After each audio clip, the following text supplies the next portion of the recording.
Public পরীক্ষায় পরিবর্তনের হাওয়া। এসএসসি এইচএসসিতে সব বোর্ডের প্রশ্নপত্র হবে অভিন্ন। লটারির বদলে প্রথম শ্রেণীর ভর্তিতে নামমাত্র পরীক্ষা। এক বাংলাদেশে পরীক্ষা দেবে এসএসসি এবং এইচএসসি ভিন্ন প্রস্তুত হতে পারে না। সারা বাংলাদেশে আমরা একক প্রশ্নে এবার পরীক্ষার ব্যবস্থা করেছি। ক্লাস 1-এর ব্যাপারে একটি নামমাত্র ভর্তি পরীক্ষা নেব। স্বাগত জানালেন শিক্ষক, শিক্ষার্থী ও অভিভাবকরা। ইতিবাচক বললেও সিদ্ধান্তে তাড়াহুড়ার সমালোচনা শিক্ষাবিদের।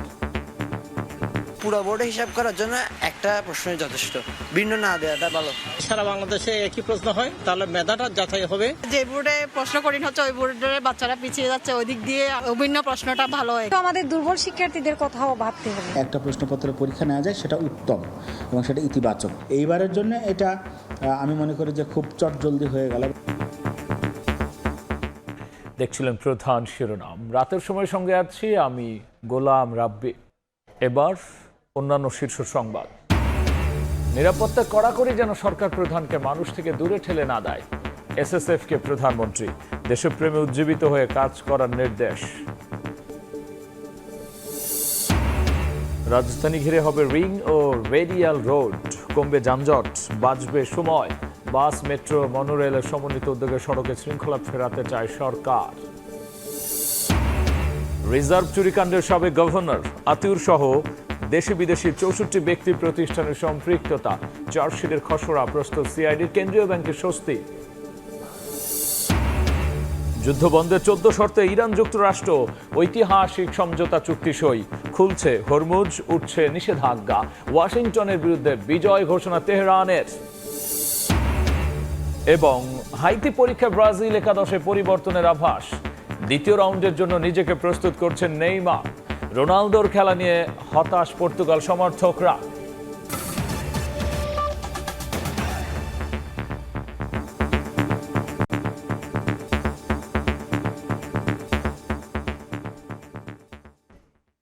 দেশের সব শিক্ষা বোর্ডে এখন থেকে পাবলিক পরীক্ষা অনুষ্ঠিত হবে অভিন্ন প্রশ্নপত্রে। একথা জানিয়ে শিক্ষামন্ত্রী বলেছেন, এর মাধ্যমে বোর্ডগুলোর প্রতিযোগিতা কমে আসবে। দুপুরে সচিবালয় ব্রিফিংয়ে এহসানুল হক মিলন আরও বলেছেন, প্রথম শ্রেণীতে লটারি নয়, ভর্তি হতে দিতে হবে পরীক্ষা। তবে এতে উদ্বিগ্ন হওয়ারও আবার কিছু নেই, এমন মন্তব্য করেছেন শিক্ষামন্ত্রী। দেশের 11টি শিক্ষা বোর্ডের অধীনে প্রতি বছর অনুষ্ঠিত হয় পাবলিক পরীক্ষা। এতে আলাদা প্রশ্নপত্রের পাশাপাশি প্রতিটি বোর্ডে থাকে একাধিক প্রশ্নের সেট। ভালো ফল করার জন্য রীতিমতো প্রতিযোগিতার দৌড়ে নামে বোর্ডগুলো। ভিন্ন ভিন্ন প্রশ্নের বদলে এখন থেকে সব বোর্ডের পাবলিক পরীক্ষায় অভিন্ন প্রশ্ন পদ্ধতির দিকে যাচ্ছে সরকার। সেই সিদ্ধান্ত জানালেন খোদ শিক্ষামন্ত্রী। সচিবালয়ে সংবাদ সম্মেলনে মন্ত্রী জানান, এখন থেকে সব পরীক্ষা অভিন্ন প্রশ্নপত্রে অনুষ্ঠিত হবে। এতে করে বোর্ডগুলোর মধ্যে অযৌক্তিক প্রতিযোগিতা কমবে বলেও মন্তব্য করেন তিনি। এক এক বোর্ডের সাথে এক এক বোর্ডের প্রতিযোগিতা থাকে। এক বাংলাদেশে পরীক্ষা দেবে এসএসসি এবং এইচএসসি ভিন্ন প্রস্তুত হতে পারে না। অভিন্ন প্রশ্ন আমরা তো সেই স্ব উপজেলায় পাঠিয়ে দিয়েছি, সেটা তো আমাদের কোশ্চেন ব্যাংকে চলে যায়। সারা বাংলাদেশে আমরা একক প্রশ্নে এবার পরীক্ষার ব্যবস্থা করেছি। এদিকে সরকারি বেসরকারি স্কুলে প্রথম শ্রেণীতে ভর্তির ক্ষেত্রে লটারির পরিবর্তে পরীক্ষা নেয়ার সিদ্ধান্ত নিয়েছে সরকার, যা কার্যকর হবে 2028 শিক্ষাবর্ষ থেকে। এ নিয়ে অভিভাবকরা উদ্বিগ্ন হলেও মন্ত্রীর আশ্বাস, পরীক্ষা নিয়ে ভীতির কিছু নেই। ক্লাস 1-এর ব্যাপারে আমরা বলেছি ভর্তি পরীক্ষা একটি নামমাত্র ভর্তি পরীক্ষা নেব। ক্যাচমেন্ট এরিয়া প্লাস পরীক্ষা দুইটাকে সমন্বয় সাধন করে করব। এমন কোনো পরীক্ষা আমরা দিব না যে নিউরো সায়েন্স বানানোর জন্য আমরা ক্লাস 1-এর ছেলেমেয়েদের পরীক্ষা দিচ্ছি। এ সময় প্রধানমন্ত্রীর শিক্ষা উপদেষ্টা বলেন, শিক্ষার্থীদের মাঝে নৈতিকতা ও সামাজিক মূল্যবোধ তৈরিতে শিক্ষা কারিকুলাম পরিবর্তন করা হচ্ছে। আগামী শিক্ষাবর্ষ থেকে চতুর্থ শ্রেণীতে ক্রীড়া ও সংস্কৃতি নামে যুক্ত হবে দুটি নতুন বিষয়। তাদেরকে যেন দক্ষ, যোগ্য এবং কর্মক্ষম হিসেবে গড়ে তুলতে পারি, তার জন্য আমরা আমাদের এডুকেশন কারিকুলামকে ঢেলে সাজাচ্ছি। ক্লাস 6 থেকে আমরা আরো দুটো নতুন সাবজেক্ট শুরু করতে চাইছি। পুঁথিগত শিক্ষাকে পেরিয়ে একসাথে আমাদের শিক্ষার্থীরা আনন্দমুখর পরিবেশে বিদ্যা অর্জন করবে। আগামী 20 জুন রাজধানীর আর্মি স্টেডিয়ামে প্রাথমিক বিদ্যালয় গোল্ড কাপ ফুটবল টুর্নামেন্টের ফাইনাল রাউন্ড অনুষ্ঠিত হবে। জাতীয় পর্যায়ের এই আয়োজন প্রধানমন্ত্রী উদ্বোধন করবেন বলে জানান প্রাথমিক ও গণশিক্ষা প্রতিমন্ত্রী ববি হাজ্জাজ। প্রাথমিক এবং গণশিক্ষা মন্ত্রণালয় থেকে আমরা একটি উদ্যোগ নিচ্ছি। প্রসূন আশিস, সময় সংবাদ, ঢাকা। এদিকে সাধারণ শিক্ষা বোর্ডে অভিন্ন প্রশ্নপত্রের পরীক্ষা নেওয়ার সিদ্ধান্তকে স্বাগত জানিয়েছেন শিক্ষক, শিক্ষার্থী, অভিভাবকরা। তবে ইতিবাচক বললেও এই সিদ্ধান্তে তাড়াহুড়োর সমালোচনা করেছেন শিক্ষাবিদরা। অন্যদিকে প্রথম শ্রেণীতে স্কুলে ভর্তি পরীক্ষা নেওয়ার সিদ্ধান্তকে অবৈজ্ঞানিক বলছেন শিক্ষাবিদ। 2026 সালের এইচএসসি ও সমমানের পরীক্ষা শুরু হবে আগামী 2রা জুলাই। শিক্ষার্থীরা ব্যস্ত শেষ মুহূর্তের প্রস্তুতিতে। এরই মধ্যে এলো নতুন সিদ্ধান্ত। এবার সাধারণ শিক্ষা বোর্ডে অভিন্ন প্রশ্নপত্রে পরীক্ষা নেয়ার সিদ্ধান্ত নিয়েছে সরকার। এই সিদ্ধান্তকে অনেক শিক্ষার্থী ও অভিভাবকরা সাধুবাদ জানালেও অনেকেই আবার জানিয়েছেন শঙ্কার কথা। কোনো বোর্ডের কোশ্চেন অনেক বেশি ইজি হতো, কোনো বোর্ডের কোশ্চেন অনেক বেশি হার্ড হতো, দিয়ে স্টুডেন্টদের ভিতরে ঝামেলা হতো। এখন এটা হবে না, তবে সব বোর্ডে একই কোশ্চেন করলে প্রশ্ন ফাঁস হওয়ার সম্ভাবনা বেশি থাকে। যদিও সব বোর্ডে একই প্রশ্ন হয়, যদি আমরা প্রশ্নগুলো সলিউশন করতে যাই তাহলে হয়তো আমাদের মেধা বা নলেজে অনেক ক্যাচ করতে পারবো এবং সেগুলো আমরা সহজ পদ্ধতিতে লিখতে পারবো। কোনো বোর্ডে প্রশ্ন বেশি কঠিন হয়, কোনো বোর্ডে বেশি সহজ হয়। তো যেই বোর্ডে প্রশ্ন সহজ হয় ওই বোর্ডে স্টুডেন্টরা A+ বেশি পাচ্ছে, যে বোর্ডে প্রশ্ন কঠিন হচ্ছে ওই বোর্ডের বাচ্চারা পিছিয়ে যাচ্ছে। ওই দিক দিয়ে আমার মনে হয় এটা মোটামুটি অভিন্ন প্রশ্নটা ভালো হয়। মেধার মূল্যায়ন যদি বলতে চাই, অবশ্যই অভিন্ন হলে সবচেয়ে উপযুক্ত। আর যদি বলা হয় যে প্রশাসনিকভাবে এটাকে নিয়ন্ত্রণের ব্যবস্থা, সেক্ষেত্রে একটু ব্যতিক্রম হতে পারে। 2 সপ্তাহেরও কম সময় পরে অনুষ্ঠিত হতে যাচ্ছে উচ্চ মাধ্যমিক ও সমমানের পরীক্ষা। কেন্দ্রীয়ভাবে অভিন্ন প্রশ্নপত্রে পরীক্ষা নেওয়ার সিদ্ধান্তকে ইতিবাচক উল্লেখ করে স্বচ্ছ ব্যবস্থাপনায় জোর দেওয়ার পরামর্শ শিক্ষাবিদের। সারা বাংলাদেশের জন্য একটা প্রশ্নপত্রের পরীক্ষা নেওয়া যায়, সেটা উত্তম এবং সেটা ইতিবাচক। কারণ হলো আমাদের সকল শিক্ষার্থী তখন লার্নিং আউটকাম একই মাত্রায় অর্জন করবার যে প্রচেষ্টা আমাদের থাকবে, সারা বাংলাদেশের সকল শিক্ষক, সকল প্রতিষ্ঠান সেদিকে ঝুঁকে যাবে। কিন্তু এইবারের জন্য এটা আমি মনে করি যে খুব চটজলদি হয়ে গেল। তবে সরকারি ও বেসরকারি স্কুলের প্রথম শ্রেণীতে ভর্তি পরীক্ষা নেওয়ার সিদ্ধান্তকে অবৈজ্ঞানিক বলছেন শিক্ষাবিদ। তার মতে এর ফলে কোচিং সেন্টারের মালিকরা উৎসাহিত হবে। প্রাথমিক পর্যায়ে বা মাধ্যমিক পর্যায়ে ভর্তি পরীক্ষার মাধ্যমে শিক্ষার্থী ভর্তির সিদ্ধান্ত কোনোভাবে সায়েন্টিফিক না। এটা অবশ্যই আমাদের অভিভাবকদের উপর এক ধরনের মানসিক চাপ ক্রিয়েট করবে, আমাদের শিক্ষার্থীদের উপরেও চাপ ক্রিয়েট করবে। এবং সবচেয়ে বড় যে অসুবিধাটা সেগুলো কোচিং সেন্টারের বিপক্ষেই কিন্তু আমাদের বর্তমান প্রশাসন বা বর্তমান শিক্ষা নীতি নির্ধারকেরা। সুতরাং সেখানে কিন্তু আবার আমরা এই কোচিং সেন্টারকেই কিন্তু আমরা উৎসাহিত করব। লটারি কিংবা পরীক্ষা 2 পদ্ধতি বাদ দিয়ে ক্যাচমেন্ট এরিয়া ভিত্তিতে প্রথম শ্রেণীতে ভর্তি পদ্ধতি চালুর পরামর্শ শিক্ষাবিদের। বুলবুল রেজা, সময় সংবাদ, ঢাকা। জনসভা এবং রাষ্ট্রীয় কর্মসূচিতে সরকার প্রধানের নিরাপত্তা ও নাগরিক জীবনের স্বাচ্ছন্দ্যে ভারসাম্য রক্ষায় এসএসএফকে কৌশলী হতে হবে বলে জানিয়েছেন প্রধানমন্ত্রী তারেক রহমান। তিনি বলেছেন, নিরাপত্তার কড়াকড়ি যেন সরকার প্রধানকে জনগণ থেকে দূরে ঠেলে না দেয়, সেদিকে বিশেষভাবে লক্ষ্য রাখতে হবে। স্পেশাল সিকিউরিটি ফোর্স এসএসএফ এর 40তম প্রতিষ্ঠাবার্ষিকী উপলক্ষে আয়োজিত অনুষ্ঠানে এসব কথা বলেন তারেক রহমান। বহুমাত্রিক চ্যালেঞ্জ মোকাবেলায় এসএসএফকে আধুনিক ও যুগোপযোগী প্রশিক্ষণের মাধ্যমে সার্বক্ষণিক প্রস্তুত থাকার আহ্বান জানিয়েছেন প্রধানমন্ত্রী। তিনি বলেছেন, আর্থসামাজিক অবস্থা, ভূ রাজনৈতিক পরিস্থিতি এবং তথ্য প্রযুক্তির অবাধ বিকাশের যুগে সর্বাধুনিক প্রযুক্তিতে পিছিয়ে থাকার সুযোগ নেই।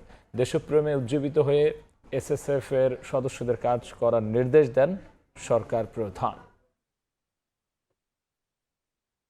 বর্তমানে আর্থসামাজিক রাজনৈতিক অবস্থা, ব্যবস্থা, ভূ রাজনৈতিক পরিস্থিতি এবং তথ্য প্রযুক্তির অবাধ বিকাশের ফলে বহুমাত্রিক নিরাপত্তা চ্যালেঞ্জ তৈরি হয়েছে। এইসব চ্যালেঞ্জ মোকাবেলায় আধুনিক ও যুগ উপযোগী প্রশিক্ষণের মাধ্যমে নিজেদেরকে সার্বক্ষণিক প্রস্তুত রাখা অত্যন্ত জরুরি। একদিকে সরকার প্রধানের নিরাপত্তা ব্যবস্থা বজায় রাখা, অপরদিকে নাগরিকদের জীবনের স্বাচ্ছন্দ্য নিশ্চিত রাখা। এই দুটোর মধ্যে ভারসাম্য রক্ষা করেই এসএসএফকে তাদের নিরাপত্তা কৌশল প্রণয়ন করতে হয়। নিরাপত্তার ঘেরাটোপে যাতে সরকার প্রধানকে জনগণ থেকে দূরে ঠেলে না দেওয়া হয়, এই সফিস্টিকেটেড বাহিনীর হিসাবে সেদিকেও বিশেষভাবে লক্ষ্য রাখার জন্য আমি আপনাদের প্রতি বিশেষভাবে আহ্বান জানাই। প্রধানমন্ত্রী মালয়েশিয়া সফর অত্যন্ত তাৎপর্যপূর্ণ বলে মনে করছেন সরকারের নীতি নির্ধারকরা। প্রবাসী কল্যাণ প্রতিমন্ত্রীর মতে দেশটিতে বাংলাদেশি শ্রমিক পাঠানোর অনিশ্চয়তার জট খুলতে পারে শীর্ষ নেতাদের বৈঠকে। আন্তর্জাতিক সম্পর্ক বিশ্লেষকদের মতে ভারত চীনের মতো শক্তিধর দেশের প্রতিযোগিতার বিপরীতে মালয়েশিয়া সফর বিএনপির সরকারের কূটনীতিক ভারসাম্যের বার্তা। শাতিলা শারমিনের রিপোর্ট। মধ্যপ্রাচ্য যুদ্ধের সংকট, আঞ্চলিক অস্থিরতা, নতুন ভিসার বিধিনিষেধে টালমাটাল বৈশ্বিক শ্রমবাজার। এর প্রভাব পড়ছে বাংলাদেশেও। সৌদি আরব, সংযুক্ত আরব আমিরাত এবং কুয়েত সহ কয়েকটি গুরুত্বপূর্ণ শ্রমবাজারে নতুন কর্মী নিয়োগ আগের তুলনায় কমেছে। এমন বাস্তবতায় প্রাধান্য পাচ্ছে বিকল্প ও স্থিতিশীল শ্রমবাজার খোঁজার বিষয়। মধ্যপ্রাচ্যের পর বাংলাদেশের দ্বিতীয় বৃহত্তম বৈদেশিক কর্মসংস্থানের গন্তব্য মালয়েশিয়া। দেশটিতে বর্তমানে কয়েক লাখ বাংলাদেশি কর্মী বিভিন্ন খাতে কর্মরত। দেশটি থেকে আসা রেমিটেন্স গুরুত্বপূর্ণ অবদান রাখছে অর্থনীতিতে। বৈদেশিক কর্মসংস্থানের সংকটময় পরিস্থিতিতে প্রধানমন্ত্রী তারেক রহমান প্রথম দ্বিপাক্ষিক সফরে মালয়েশিয়া যাচ্ছেন। নীতি নির্ধারকদের মতে দুই দেশের কূটনৈতিক ও রাজনৈতিক বোঝাপড়া বাড়াতে এ সফর তাৎপর্যপূর্ণ। মালয়েশিয়া যেটা অনেকদিন ধরে বন্ধ আছে এবং এখানে নানান ধরনের একটা জটিলতাও সৃষ্টি হয়েছে, সেটা হয়তো সর্বোচ্চ লেভেল থেকে একটা সাপোর্ট দিলে একটা ইতিবাচকভাবে তার প্রভাবে হয়তো কিছুটা সমাধান হতে পারে এবং আমরা আশাবাদী। প্রবাসী কল্যাণ প্রতিমন্ত্রী বলছেন, দেশটিতে অবৈধ বাংলাদেশিদের বৈধ করার বিষয়ে এ সফরে অনুরোধ থাকতে পারে। আর শ্রমিক পাঠাতে দুর্নীতি রোধেও দেশটির সঙ্গে নীতিগত আলোচনার আশা করা হচ্ছে। আমাদের মাইগ্রেশন কস্টটা একেবারে কমানো, যাতে এখানে যে বিগত দিনে যেই অভিযোগটা ছিল মানি লন্ডারিং, করাপশন এবং মানুষকে জিম্মি করে টাকা আদায়, এই বিষয়টা যেন এইবার না হয়। এ সফর শুধু শ্রমবাজারেই সীমাবদ্ধ নয়, বরং ভারত ও চীনের বিতর্ক এড়াতে কূটনৈতিক সম্পর্কে ভারসাম্যের বার্তা দিতেই তারেক রহমানের কুয়ালালামপুর যাত্রা বলে মনে করেন এই আন্তর্জাতিক বিশ্লেষক। মালয়েশিয়াটা হলো একটা কি বলা হয় ভিজিট, যেটা ওই যেই তর্কটা হয় বা যেটা নিয়ে আলোচনা হয় যে দিল্লি আগে গেল না বেজিং আগে গেল, সেটা একটু ডাইলিউট হলো যে না উনি তো প্রথম মালয়েশিয়াতে গেছে। অর্থনীতি, শ্রমবাজার ও আঞ্চলিক কূটনীতির সমীকরণে মালয়েশিয়া সফর তাই শুধু দ্বিপাক্ষিক আনুষ্ঠানিকতা নয়, বরং বাংলাদেশের নতুন কূটনৈতিক ও অর্থনৈতিক অগ্রাধিকারেরও প্রতিফলন। শাতিলা শারমিন, সময় সংবাদ, ঢাকা। গণতান্ত্রিক রাষ্ট্র গঠনের সব পক্ষকে সঙ্গে নিয়ে সংস্কার কার্যক্রম এগিয়ে নেওয়ার কথা জানিয়েছেন তথ্যমন্ত্রী জহিরুদ্দিন স্বপন। সকালে রাজধানীর একটি হোটেলে জাতীয় গণমাধ্যম কমিশনের রূপরেখা প্রণয়নের কর্মশালায় তিনি বলেন, গণমাধ্যমের স্বাধীনতা নিশ্চিতে কাজ করছে সরকার। প্রথমবার গণমাধ্যম সংশ্লিষ্ট সব পক্ষকে এক প্ল্যাটফর্মে আনা সম্ভব হয়েছে উল্লেখ করে তিনি জানান, সরকার এখানে সমন্বয়কারীর ভূমিকা পালন করবে। এই উদ্যোগের মাধ্যমে ভবিষ্যৎ সংস্কারের পথরেখা তৈরি করা সম্ভব। এরপরে আমাদের কভারেজ থাকবে না, এরপরে আমরা বেসিক্যালি কথার মধ্যেই থাকবো, কোনো ইন্টারাপশন যাতে না। আমাদের এই সরকার নির্বাচনে যাওয়ার আগেই জনগণের কাছে প্রতিশ্রুতি দিয়েছি যে আমরা এই রাষ্ট্রকে একটা গণতান্ত্রিক রাষ্ট্রে পরিণত করার জন্য, একটা কল্যাণমূলক রাষ্ট্রে পরিণত করার জন্য যে সমস্ত জায়গাতে মেরামত করা দরকার সকলকে সাথে নিয়ে সেই সব জায়গাতে আমরা মেরামত করব। এবং সেই এরিয়াগুলির মধ্যে একটি গুরুত্বপূর্ণ এরিয়া হচ্ছে গণমাধ্যম। এবং সেক্ষেত্রে আমরা বলে রেখেছি যে আমরা গণমাধ্যমের স্বাধীনতাকে নিশ্চিত করব এবং সেই লক্ষ্যে আপনাদের সকলকে সাথে নিয়ে আমরা পথ চলব। যানজটমুক্ত নগরী গড়ে তুলতে রাজধানী ঢাকাকে ঘিরে রিং রোড ও 15টি রেডিয়াল রোডের পরিকল্পনা করছে সরকার। এতে কমবে যানবাহনের চাপ, বাঁচবে সময়, বাড়বে অর্থনীতির গতি। বিশেষজ্ঞরা বলছেন, উদ্যোগ বাস্তবায়ন হলে ভ্যন্তরীণ ও আন্তনগর যোগাযোগ আরও সহজ ও গতিশীল হবে। সামদানি প্রত্যয় রিপোর্ট।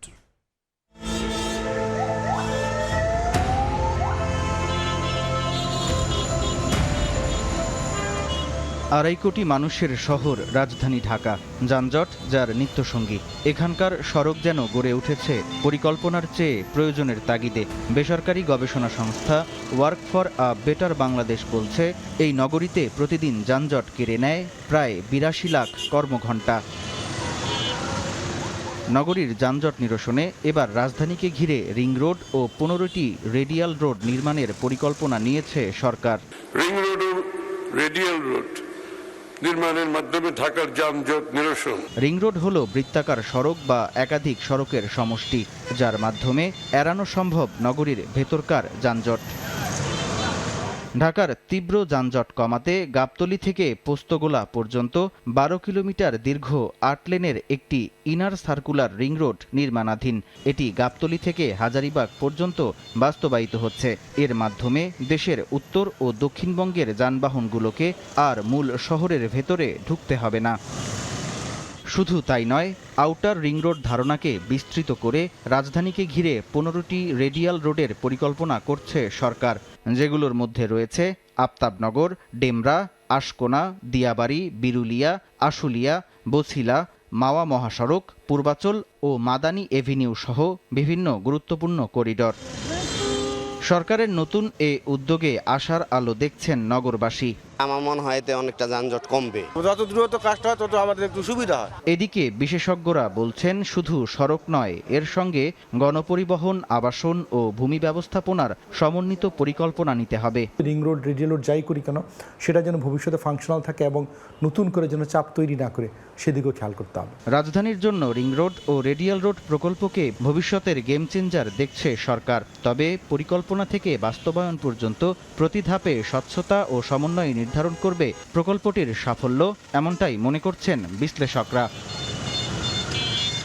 তিলোত্তমা নগরী ঢাকার সাধারণ মানুষের দিনের অধিকাংশ সময় কেটে যায় সড়কেই। যানজটের কারণে ব্যাহত হয় মূল্যবান কর্মঘণ্টা, থেমে থাকে দেশের অর্থনীতির চাকা। বিশেষজ্ঞরা বলছেন, শুধুমাত্র অবকাঠামোগত উন্নয়ন নয়, বরং সমন্বিত পরিকল্পনার মাধ্যমেই বদলে দেয়া সম্ভব ঢাকার ট্রাফিক মানচিত্র। সামদানি প্রত্যয়, সময় সংবাদ, ঢাকা। বাস, মেট্রো, মনোরেলের সমন্বিত উদ্যোগে সড়কে শৃঙ্খলা ফেরাতে চায় সরকার। 2 বছরের মধ্যে রাজধানীর 4টি বাস টার্মিনাল সরিয়ে নেওয়া হবে। দুপুরে সচিবালয়ে কথা জানিয়েছেন সড়ক পরিবহন ও সেতু মন্ত্রী রবিউল ইসলাম। তিনি জানান, পদ্মা রেল সেতুর পিলারের পাশ থেকে অতিরিক্ত মাটি সরিয়ে নেওয়া নকশারি অংশ, এতে মূল স্থাপনা ঝুঁকিতে পড়বে না।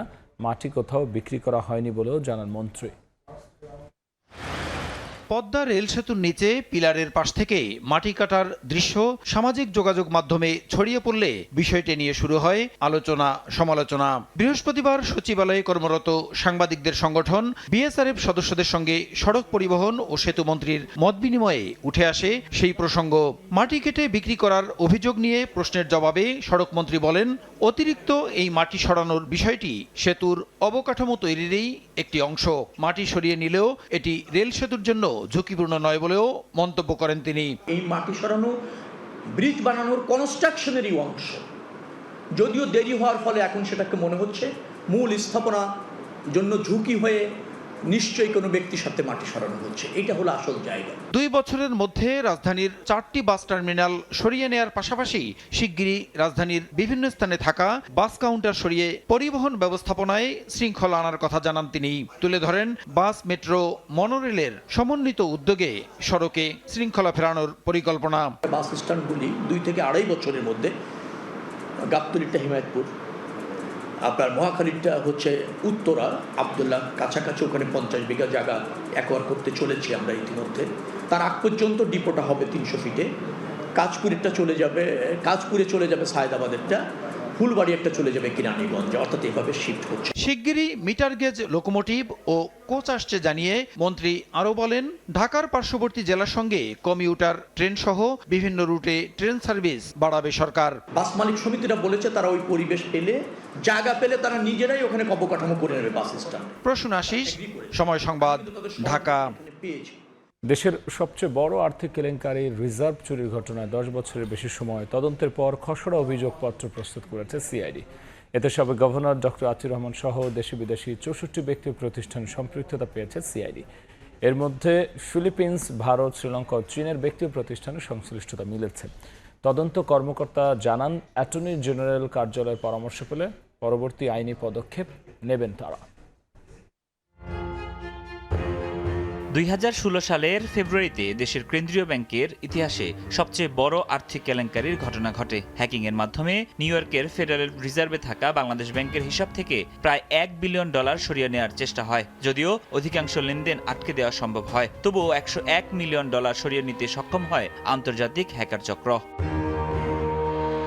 চুরি যাওয়া $81 মিলিয়ন স্থানান্তর করা হয় ফিলিপিন্সের আরসিবিসি ব্যাংকে থাকা 4টি অ্যাকাউন্টে। এছাড়া বাকি $20 মিলিয়ন পাঠানো হয় শ্রীলঙ্কার একটি ব্যাংকে। তবে হ্যাকারদের বানান ভুলের কারণে শ্রীলঙ্কায় $20 মিলিয়ন স্থানান্তরের প্রচেষ্টা ব্যর্থ হয়। পরে বাংলাদেশ ব্যাংক ফিলিপিন্স থেকে প্রায় $15 মিলিয়ন পুনরুদ্ধার করতে সক্ষম হয়। চাঞ্চল্যকর এই আর্থিক কেলেঙ্কারির ঘটনায় বড় প্রশ্নের মুখে পড়ে দেশের ব্যাংকিং খাতের সাইবার নিরাপত্তা। ঘটনার পর দায়িত্ব ছাড়েন তৎকালীন গভর্নর ডক্টর আতিউর রহমান। 1 দশকের বেশি সময় ধরে তদন্তের পর খসড়া অভিযোগপত্র প্রস্তুত করেছে সিআইডি। এতে তৎকালীন গভর্নর সহ দেশি বিদেশি 64 ব্যক্তি ও প্রতিষ্ঠানের সম্পৃক্ততা পেয়েছে সিআইডি। অভিযোগপত্রে সাবেক ডেপুটি গভর্নর আবুল কাশেম, সাবেক নির্বাহী পরিচালক শুভঙ্কর সাহা ও মেজবাউল হক, মিউচুয়াল ট্রাস্ট ব্যাংকের সাবেক ব্যবস্থাপনা পরিচালক আনিস এ খান, সাবেক মহাব্যবস্থাপক AFM আসাদুজ্জামান এবং উপপরিচালক জুবায়ের বিন হুদার নাম রয়েছে। এছাড়া অভিযুক্তের তালিকায় বাংলাদেশ ব্যাংকের তৎকালীন আইটি উপদেষ্টা ভারতের রাকেশ আস্থানা সহ ফিলিপিন্স, শ্রীলঙ্কা ও চীনের ব্যক্তি ও প্রতিষ্ঠানের নামও এসেছে। অভিযোগপত্রটি যাচাই বাছাই করছে অ্যাটর্নি জেনারেলের কার্যালয়। আইনি পরামর্শ পেলে নেওয়া হবে পরবর্তী পদক্ষেপ। বিশ্বের যে কোনো প্রান্তে বাংলাদেশের কোনো নাগরিক যদি কোনো অপরাধে সংশ্লিষ্ট হয় তারও বিচার করার বিধান কিন্তু এই সিআরপিসিতে আছে। আবার ধরেন বাংলাদেশের বাহিরের কোনো নাগরিক বাংলাদেশের কোনো ঘটনা নিয়ে কোনো অপরাধ সংশ্লিষ্টতায় থাকে তারও বিচার কিন্তু বাংলাদেশের মাটিতে করা সম্ভব। রিজার্ভ চুরির ঘটনায় 10 বছর পর অভিযোগপত্রে স্বস্তি। দ্রুত ও ন্যায়সঙ্গত বিচারের মাধ্যমে দেশেরও আর্থিকভাবে ক্ষতি অনেকটাই পূরণ হবে বলে আশা বাংলাদেশ ব্যাংকের। যে বাংলাদেশ ব্যাংকের 10 জন কর্মকর্তার নাম এখানে এসেছে ড্রাফট রিপোর্টে। এখন চূড়ান্ত রিপোর্টে কি আসে দেখা যাক, এবং তারপর যখন বিচার কার্য চলার পর চূড়ান্ত যে রায় আসবে তার মাধ্যমে বাংলাদেশ ব্যাংক অবশ্যই একটা স্বস্তির জায়গায় আসবে। বাংলাদেশ ব্যাংক আশা করে দ্রুত সঠিক ন্যায়সঙ্গত বিচার কার্য সম্পন্ন হবে এবং এর মাধ্যমে রাষ্ট্রের ক্ষতি এবং প্রাতিষ্ঠানিক যে ক্ষতি হয়েছে তা অনেকটাই পুষিয়ে আনা সম্ভব হবে। এই ঘটনায় 2016 সালে বাংলাদেশ ব্যাংকের তৎকালীন উপপরিচালক জুবায়ের বিন হুদা মতিঝিল থানায় মামলাটি দায়ের করেন। ফরহাদুর রহমান, সময় সংবাদ, ঢাকা। কর সুবিধার গাড়া খোলে দেশের বস্ত্রশিল্প খাত। তৈরি পোশাক খাতে যেখানে 12% আয়কর, সেখানে আগামী অর্থবছর থেকে 27.5% দেবেন বস্ত্রশিল্প মালিকরা। 2026-27 অর্থ বছরের প্রস্তাবিত বাজেটে কর হার অপরিবর্তিত রাখা এমন দ্বৈত নীতি তৈরি হয়েছে বলে অভিযোগ উদ্যোক্তাদের। তাদের দাবি, এতে স্থানীয় শিল্প ক্ষতিগ্রস্ত হওয়ার সঙ্গে বাড়বে আমদানি নির্ভরতা। এই অবস্থায় রফতানির স্বার্থে পরিপূরক শিল্পে সহায়ক কর কাঠামো নিশ্চিতের পরামর্শ অর্থনীতিবিদদের। MS আরিফিনের report.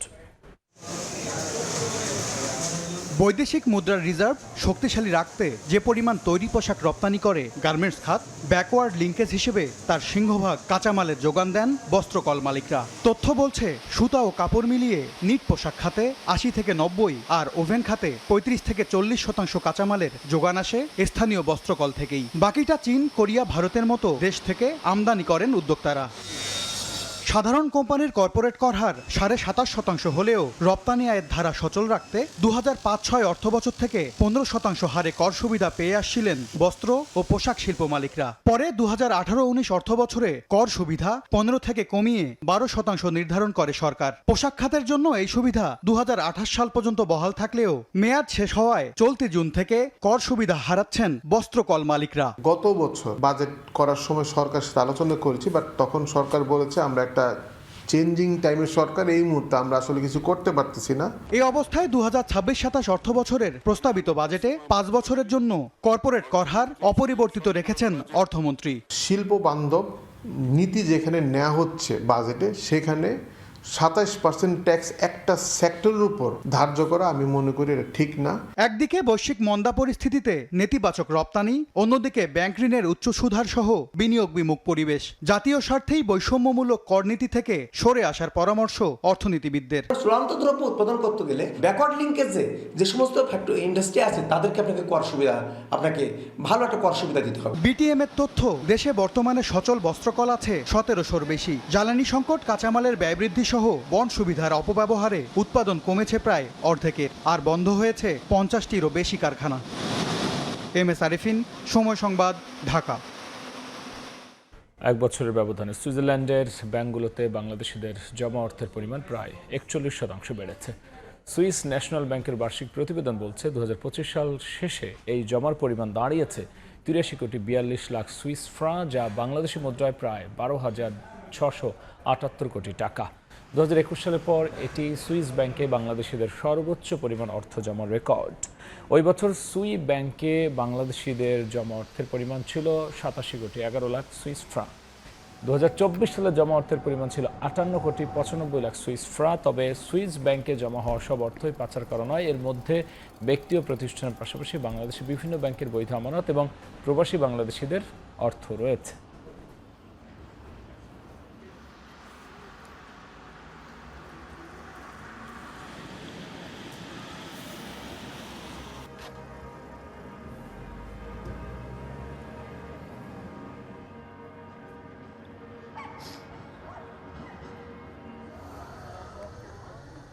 পাঁচ দিন ধরে কুড়িগ্রাম সীমান্তের শূন্য রেখায় অবস্থান করা 2 শিশু ও তাদের বাবা মাকে দেখা যায়নি, তবে এখনও রয়েছেন 5 জন। এদিকে চাঁপাইনবাবগঞ্জের প্রায় 54 কিলোমিটার কাঁটাতারের বেড়াবিহীন সীমান্তে নদীপথে পুশিনের চেষ্টা করে ব্যর্থ হয়েছে বিএসএফ।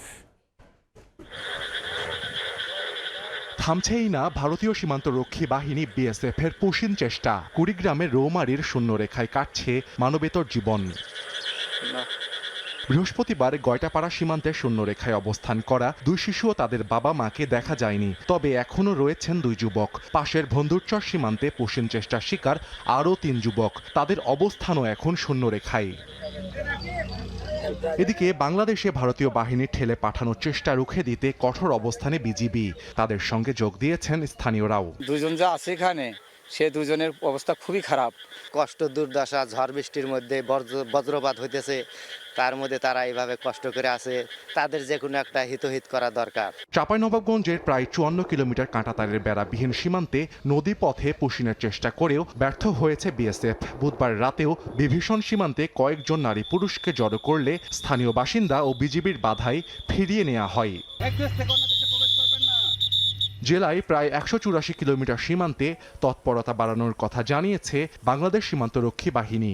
সীমান্ত এলাকায় যদি কোনো অপরিচিত নাগরিককে দেখেন তাহলে বিজিবি ক্যাম্পে খবর দিবেন, না হলে আটক করবেন। সাহাল আব্দুল্লাহ আলভি, সময় সংবাদ। স্কুল ছাত্রাবাসে 8ম শ্রেণীর ছাত্রের ঝুলন্ত মরদেহ উদ্ধারের ঘটনায় এখন উত্তপ্ত লক্ষ্মীপুরের রামগঞ্জ। ভুক্তভোগী পরিবারের অভিযোগ, ফোন চুরির অপবাদ দিয়ে শিক্ষার্থীকে পিটিয়ে হত্যা করে মরদেহ ঝুলিয়ে রাখা হয়। পরিবার থেকে লিখিত অভিযোগ দিলে ব্যবস্থা নেওয়ার আশ্বাস পুলিশের। লক্ষ্মীপুরের রামগঞ্জে ফরিদ আহমেদ ভূঁইয়া একাডেমি নামে একটি বিদ্যালয়ের ছাত্রাবাস থেকে এক শিক্ষার্থীর ঝুলন্ত লাশ উদ্ধার হয়। এই ঘটনায় শিক্ষা প্রতিষ্ঠানটিতে ভাঙচুর চালিয়েছে বিক্ষুব্ধ এলাকাবাসী। মঙ্গলবার রাত 11:30টার দিকে ভাঙচুরের ঘটনা ঘটে। এর আগে সন্ধ্যায় ছাত্রাবাস থেকে লাশ উদ্ধার করা হয়। জিয়াউদ্দিন জিয়ার ছেলে মেহেদি হাসান ফরিদ আহমেদ ভূঁইয়া একাডেমির ছাত্রাবাসে থেকে পড়াশোনা করতেন। ভুক্তভোগী পরিবারের অভিযোগ, মোবাইল ফোন চুরির অপবাদ দিয়ে 8ম শ্রেণীর পড়ুয়া শিক্ষার্থীকে পিটিয়ে হত্যা করেছে ছাত্রাবাসের কিছু ছাত্র। আমার বাবারে মারি গলা টিপি আমার বাবারে লটকে রাখছে। আমার বাবা মাফলার পাইবে কই? আমার বাবা তো মাফলার ব্যবহার করে না। আর গ্রিলের সাথে বুঝে মাফলার দিয়ে বাঁধলে বুঝে মানুষ মারা যায় বুঝে। আমার বাবা এটা কোনো ফাঁসি দাগ না, হয়েছে হাতের সাপ, কালো সাপ। আমার বাবা কোনো ফাঁসি দেয় না। লিখিত আবার অভিযোগ দেওয়ার কারণে হইলো মেহেদির উপর টর্চারিং করা হয়েছে। মেহেদি লিখিত আবার অভিযোগ দিচ্ছে প্রিন্সিপাল স্যারের কাছে, কিন্তু সেই স্যার তো কোনো পদক্ষেপ নিল না। যদি অধীনে পদক্ষেপ নিত তাহলে আজকে মেহেদির লাশ হইতো না। পরপর 2 বার এই বাচ্চার উপর মানসিক এবং শারীরিক 2 রকম নির্যাতন করছে। নির্যাতন করতে করতে বাচ্চাটা মারা গেছে। তবে কোঅর্ডিনেটর দাবি করেন চুরির অপবাদের ঘটনায় আত্মহত্যা করেছে মেহেদি। জানতে পারি যে মেহেদি হাসানের এই স্পট ডেট যে সে হয়েছে, পরে সবাই আমরা এখান থেকে দৌড়ে যাই। এই ঘটনায় নিহতের পরিবারের পক্ষ থেকে লিখিত অভিযোগ পেলে ব্যবস্থা নেওয়ার আশ্বাস পুলিশের। প্রাথমিকভাবে আত্মহত্যা বলে ধারণা তাদের। তার গলায় দাগ আছে এবং পিঠে সামান্য একটু দাগ আছে, আর অন্যান্য জায়গায় এরকম বড় ধরনের কোনো আঘাতের চিহ্ন পাই নাই। পরিবারের অভিযোগ আছে, কিন্তু আমাদেরকে এখনো পর্যন্ত লিখিত কোনো অভিযোগ দেয় নাই। লিখিত অভিযোগের প্রেক্ষিতে আমরা প্রয়োজনীয় পরবর্তী ব্যবস্থা নেব। ময়না তদন্ত শেষে মেহেদি হাসানের মরদেহ বুধবার বিকেলে পারিবারিক কবরস্থানে দাফন করা হয়। মাঝারুল আনোয়ার টিপু, সময় সংবাদ, লক্ষ্মীপুর। খুলনায় পুলিশ দম্পতির বাসায় গৃহকর্মীকে অমানবিক নির্যাতনের ঘটনায় মামলা হয়েছে। গ্রেফতার করা হয়েছে সোনারডাঙ্গা থানায় কর্মরত এএসআই সঞ্জয় মিত্র, তার স্ত্রী এএসআই পপি মিত্রকে। আদালতের মাধ্যমে তাদের কারাগারে পাঠানো হয়েছে। গ্রেফতারকৃতদের বিরুদ্ধে বিভাগীয় ব্যবস্থা নেওয়ার কথা জানিয়েছে পুলিশ। এদিকে নির্যাতনের শিকার কিশোরী খুলনা মেডিকেল কলেজ হাসপাতালে চিকিৎসাধীন। আব্দুল্লাহ আল মামুন রুবেলের রিপোর্ট। শরীরের বিভিন্ন স্থানে আঘাতের চিহ্ন নিয়ে খুলনা মেডিকেল কলেজ হাসপাতালের ওয়ান স্টপ ক্রাইসিস সেন্টারে চিকিৎসাধীন গৃহকর্মী মিলন দাস।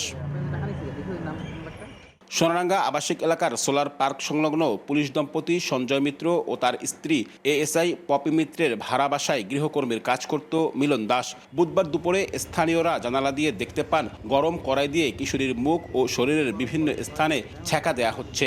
স্থানীয়রা জানান পুলিশ দম্পতি প্রায় নির্যাতন করে গৃহকর্মীর উপর। ভুক্তভোগীর শরীরের বিভিন্ন স্থানে আঘাতের চিহ্ন দেখা যায়। 999-এ স্থানীয়দের ফোন পেয়ে মেয়েটিকে উদ্ধার করে পুলিশ।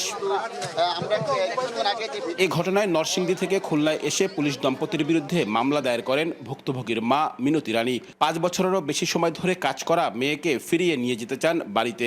ভাত কাপড় দিতে পারি না, গরিব বললে পরে হ্যাগর কাছে আমি দিয়ে দিচ্ছি। ফোন করি, কথা কই, ভিডিও কলে দেখি, বুঝছেন, ভিডিও কলে দেখি, খবরটা পাই হয় আমি হ্যাগরে নিতাম। এদিকে অভিযুক্ত পুলিশ দম্পতি সঞ্জয় ও পপি রানীকে গ্রেফতার করেছে পুলিশ। এটা আমরা ঊর্ধ্বতন কর্তৃপক্ষকে অবগত করেছি, সবাই অবগত আছে। পুলিশ হেডকোয়ার্টার পর্যন্ত আমরা বিষয়টা জানিয়েছি, আমরা লিখিতভাবে স্যারদেরকে জানাবো, তারপর বিভাগীয় অবশ্যই ব্যবস্থা নেওয়া হবে। অভিযুক্ত সঞ্জয় ও পপি রানী দুজনেই খুলনার সোনারাঙ্গা থানায় উপ পুলিশ পরিদর্শক পদে কর্মরত ছিলেন।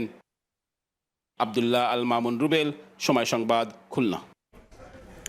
মুন্সিগঞ্জে ভাঙারি ব্যবসায়ীকে কুপিয়ে হত্যা করেছে দুর্বৃত্তরা। আগুন দিয়ে পুড়িয়ে দেওয়া হয়েছে তার মোটরসাইকেলটিও। জড়িতদের ধরতে এবং হত্যার রহস্য উদ্ঘাটনে কাজ করছে পুলিশ। নিষ্পাপ নবজাতক শিশুটি খেলছে আপন মনে। অবুঝ শিশুটি জানে না এ পৃথিবীতে এখন বেঁচে নেই তার বাবা। বুধবার গভীর রাতে মুন্সিগঞ্জের লৌহজং উপজেলার কালুরগাঁও গ্রামের সোহেল মুন্সির বাড়িতে হানা দেয় একদল দুর্বৃত্ত। তাকে কুপিয়ে হত্যা করা হয়, পুড়িয়ে দেওয়া হয় তার মোটরসাইকেলটি। পাশের ঘরে ঘুমিয়ে থাকা তার মা ও সদ্য প্রসূতি স্ত্রী নূপুর বেগম টের পেয়ে বের হন। দেখতে পান দাউ দাউ করে জ্বলছে উঠানে রাখা মোটরসাইকেল, আর পাশে সোহেল মুন্সির রক্তাক্ত নিথর দেহ। আশপাশের লোকজন এগিয়ে আসার আগেই পালিয়ে যায় দুর্বৃত্তরা। তার মতো ছেলের এত বড় একটা মার্ডার হইব বা এত বড় শত্রু হইব আমরা কল্পনা করতে পারি না, কল্পনার বাইরে। আমার বাচ্চার যে খুন বানাইছে তার যথাযথভাবে আপনারা ব্যবস্থা করেন, যে খুন করছে খুনির আপনারা ধরেন, বিচার করেন। আমার বাইকনারে কাটায় মারছে আমরা জানি না, আমরা তারেক জিয়ার কাছে এটা বিচার চাই। অপরাধীদের গ্রেপ্তার এবং হত্যাকাণ্ডের প্রকৃত কারণ উদ্ঘাটনে মাঠে কাজ করছে পুলিশের উচ্চ পর্যায়ের টিম। ঘটনা কারা ঘটিয়েছে এটা বের করার জন্য আমরা কাজ করছি। আমাদের বেশ কয়েকটি টিম গঠন করেছি এটা বের করার জন্য। সোহেল মুন্সি পেশায় ভাঙারি ব্যবসায়ী ছিলেন। নাসির উদ্দিন উজ্জ্বল, সময় সংবাদ, মুন্সিগঞ্জ। চট্টগ্রামে অপহরণের 2 দিন পর শিশুর বস্তাবন্দি মরদেহ উদ্ধার করা হয়েছে। এই ঘটনায় 5 জনকে আটক করা হয়েছে। ভোরে পটিয়ায় একটি ময়লার ভাগাড় থেকে ডিবিও থানা পুলিশ যৌথ অভিযান চালিয়ে শিশু জয়হানের লাশ উদ্ধার করে। এর আগে তার ঘরের বিছানায় 3 লাখ টাকা মুক্তিপঞ্চে একটি হাতে লেখা চিঠি পাওয়া যায়। গত মঙ্গলবার দুপুর 12টার দিকে বাড়ির সামনের রাস্তায় খেলার সময় নিখোঁজ হয় জয়হান। অনেক খোঁজাখুঁজি করে তাকে পাওয়া যায়নি। স্বজনদের অভিযোগ, টাকার লোভেই প্রতিবেশীরা শিশুটিকে পরিকল্পিতভাবে অপহরণ করেছিল।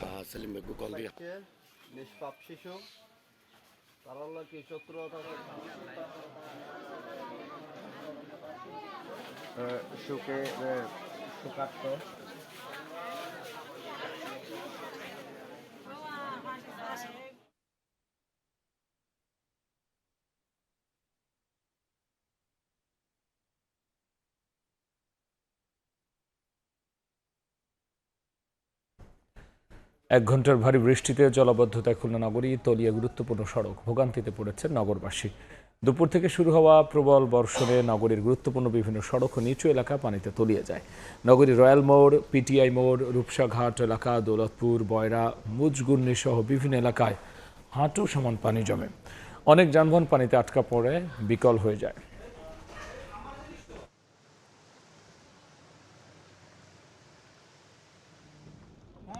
সারাদিন দেখাইছি লিংক পাঠায় না নিউজের লিংক পাঠাই।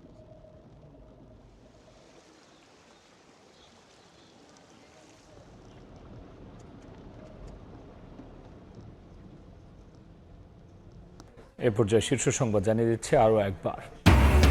পাবলিক পরীক্ষা পরিবর্তনের হাওয়া। এসএসসি এইচএসসির সব বোর্ডের প্রশ্ন হবে অভিন্ন। জুলাই থেকে কার্যকর। প্রথম শ্রেণীর ভর্তিতে থাকবে না লটারি। নিরাপত্তায় কড়াকড়ি যেন সরকার প্রধানকে মানুষ থেকে দূরে ঠেলে না দেয়, এসএসএফকে প্রধানমন্ত্রী দেশপ্রেমে উজ্জীবিত হয়ে কাজ করার নির্দেশ।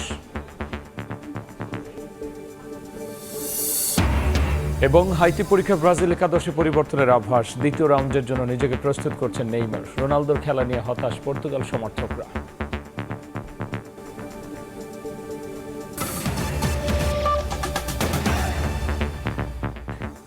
এই ছিল রাতের সময়। এরপর দেখবেন সম্পাদকীয়। আপনারা জানেন বিশ্বকাপ ফুটবলের মহাযজ্ঞ সরাসরি সম্প্রচার করছে সময় টেলিভিশন। আর দেখতে তাই চোখ রাখুন সময়ের পর্দায়, সঙ্গেই থাকুন সময়।